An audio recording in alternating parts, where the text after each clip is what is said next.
አብርሽ ሄርሜላን መረጠ እያሉ ይገኛሉ። ነገር ግን አብርሽ ሄርሜላን አልመረጠም። አብርሽ በጣም እየተኩራራ ይገኛል። ሩትዬ ይቅርታ ጠይቋለች ማለት ነው። ይሄ ደግሞ ይቅርታ መጠየቅ ማለት ጥፋተኛ መሆን አይደለም። ጥፋተኛ ስለሆነች አይደለም ሩታ ማለት ነው። ሁሉ ነገር ስለበቃት በቃ ጭቅጭቁ ሁሉ ነገር ስለበቃ ነው ይቅርታ የጠየቀችው። ቪዲዮ ላይክ፣ ቻናሉ ሰብስክራይብ ማድረግ እንዳረሱ፣ ኮሜንት ላይ የገባችሁ ሩታ ጀግና፣ ሩታ አንደኛ ያላችሁ መጻፋችሁን እንዳትረሱ ማለት ነው። እንግዲህ በጣም በሚገርም ሁኔታ ሩታ በጣም አሳዝናናለች ማለት ነው። በጣም ነው ታሳዝነው። እንግዲህ አብርሽ ያስከፍቷታል። እንደዚህ ይቅርታ ጠይቀው እንደዚህ ወርቃ ይቅርታ ጠይቀው ማለት ነው። እሱ ግን እንግዲህ ይቅርታሽን አልቀበልም ብሏል። ነገር ግን ይሄ ማለት ደግሞ ሄርሜላ መረጠ ማለት አይደለም። ይሄ ማለት ከሄርሜላ ጋር ሆነ ማለት አይደለም። ይሄ ማለት ሄርሜላ መርጦ ከሷ ጋር ሆነ ማለት አይደለም ማለት ነው። አብርሽ ነገር ግን ወደ ሩትዬ መመለሱ አይቀርም። ወደ ሩታ ይመለሳል። አብርሽ ወደ ሩትዬ ይመለሳል። ከሩታ ጋር ሆኖ ልጁን ልዑልን ያሳድጋል በእርግጠኝነት ማለት ነው። ታያላችሁ በእርግጠኝነት። እውነቱ ያለው ማጋ ነው ሩታ ጋር ነው። እውነቱ ያለው ሩታ ጋር ነው ያላችሁ ኮሜንት ላይ መጻፋችሁን እንዳትረሱ።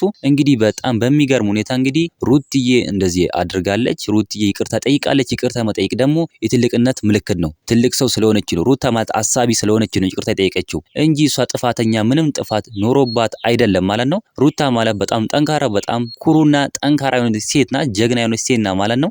በጣም በሚገርም ሁኔታ እንግዲህ አብርሽ ይቅርታሽን አልቀበልም ብሏል። ነገር ግን ወዶ ሳይሆን በግዱ ነው የሚቀበለው። ሩታ የምትለመን እንጂ የምንለምን ሰው አይደለችም በእርግጠኝነት ማለት ነው። እውነቱን ስነግራችሁ አብርሽ ራሱን ከፍ ከፍ እያደረገ ይገኛል ማለት ነው። ነገር ግን እሷ እንግዲህ የጠየቀችው ሰላም ለመፈለግ ነው። በቃ ከአብርሽ ጋር ለመሆን ሰላም ለመፈለግ ነው እንጂ ሌላ ነገር ምናምን አስባ አይደለም ማለት ነው። በጣም በሚገርም ሁኔታ እንግዲህ አብርሽና ሩትዬ አንድ ላይ ይሆናሉ። በቃ እናንተ ምን ትላላችሁ? ሀሳብ አስተያየታችሁን ኮሜንት ላይ ማስቀመጥ እንዳረሱ፣ ቪዲዮ ላይክ፣ ቻናሉ ሰብስክራይብ ማድረግ እንዳረሱ። በሌላ ቪዲዮ እስከምንገናኝ በያላችሁበት የዓለም ዳርቻ ሰላማችሁ ብዝት ይበልልኝ። ደህና ሁኑልኝ።